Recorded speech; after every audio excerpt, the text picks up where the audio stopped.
الحمد لله رب العالمين، الصلاة والسلام على خاتم النبيين وعلى آله وصحبه أجمعين، أما بعد فأعوذ بالله من الشيطان الرجيم. بسم الله الرحمن الرحيم.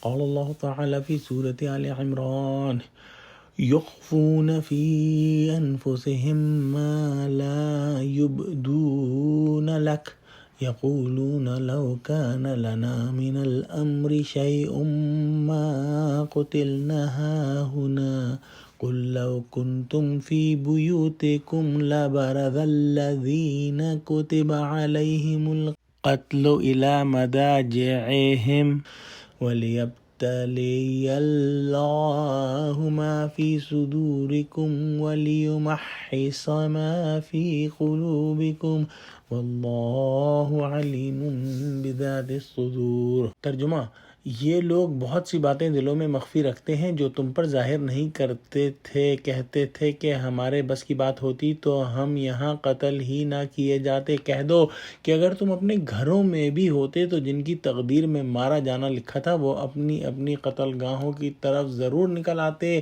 اس سے غرض یہ تھی کہ خدا تمہارے سینوں کی باتوں کو آزمائے اور جو کچھ تمہارے دلوں میں ہے اس کو خالص اور صاف کر دے، اور خدا دلوں کی باتوں سے خوب واقف ہے۔ منافقوں کے دل کا اثر چور یہ تھا کہ جو یہ کہتے تھے کہ اس میں ہماری کوئی مرضی شامل نہیں کی گئی، ہمارا مشورہ نہیں لیا گیا، اس میں دل میں یہ مطلب لیتے تھے، اور پکے مسلمانوں سے علیحدہ ہو کر آپس میں یہ کہتے ہوں گے کہ میاں شروع میں ہی ہماری رائے نہ مانی، چند جوشیلے ناتجربہ کاروں کے کہنے پر مدینے سے باہر لڑنے چلے گئے اور آخر منہ کی کھائی۔ اگر کچھ کام ہمارے اختیار میں ہوتا یا ہمارا مشورے پر عمل کیا جاتا تو اس قدر نقصان کیوں اٹھانا پڑتا؟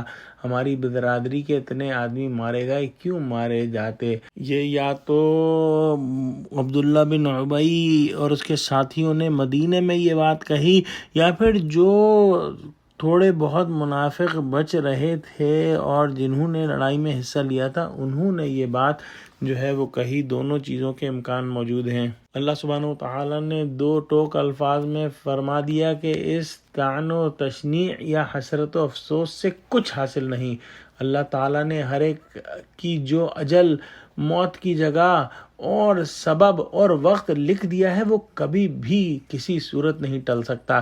اگر تم گھروں میں گھسے بیٹھے رہتے اور فرض کرو کہ تمہاری ہی رائے سنی جاتی، تب بھی جن کی قسمت میں احد کے قریب جس پڑاؤ پر مارا جانا لکھا جا چکا تھا وہ کسی نہ کسی سبب سے ضرور ادھر نکلتے اور وہیں مارے جاتے۔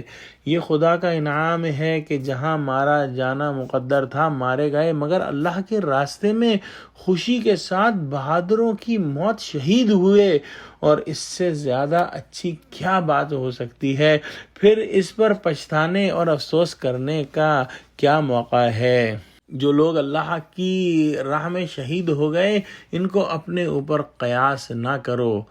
اللہ سبحانہ و تعالیٰ تو دلوں کے پوشیدہ بھید بھی جانتا ہے، اس سے کسی کی کوئی حالت پوشیدہ نہیں۔ مقصود یہ تھا کہ تم سب کو ایک آزمائش میں ڈالا جائے تاکہ جو کچھ تمہارے دلوں میں ہے وہ باہر نکل پڑے، امتحان کی بھٹی میں کھرا کھوٹا الگ ہو جائے، مخلصین کامیابی کا صلہ پائیں اور ان کے قلوب آئندہ کے لیے وسوسوں اور کمزوریوں سے پاک اور صاف ہو جائیں، اور منافقین کا اندرونی نفاق کھل جائے اور لوگ صاف طور پر ان کے خبیث پن کو جو ہے وہ دیکھ لیں اور سمجھ لیں۔ اور بالکل ایسا ہی ہوا۔ دعا کرتے ہیں کہ اللہ ہم کو قرآن کا فہم عطا فرما۔ آمین۔ وآخر دعوانا الحمدللہ رب العالمین۔ السلام علیکم ورحمۃ اللہ وبرکاتہ۔